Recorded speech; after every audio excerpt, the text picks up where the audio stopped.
The library has thousands of ebooks that you can access from anywhere for free, including some textbooks.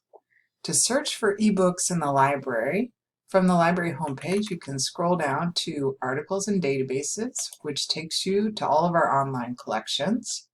From there, you can go to E for eBooks, or under Database Types, select eBooks. We're going to look at our ebook collection, which has more than 150,000 ebooks.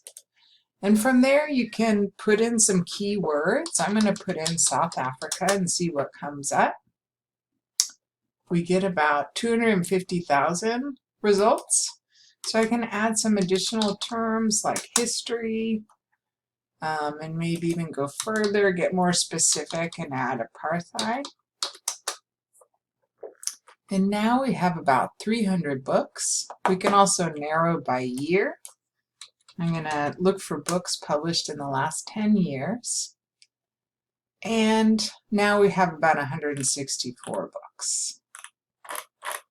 You can also look for a specific title, like Born a Crime. And once you find a book you're interested in, you'll want to click on the title to get basic information about the book.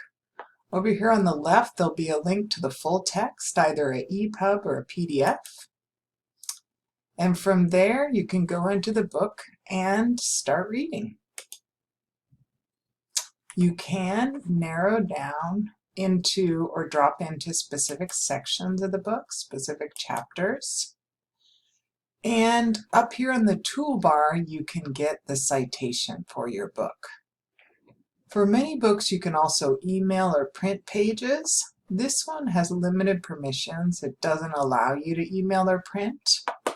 But if we look in another book, this one, Diary of a Reluctant Dreamer by Alberto Ledesma, you can see you can email or print up to 100 pages. So if I go into chapter 1, I can email myself this chapter or specific pages.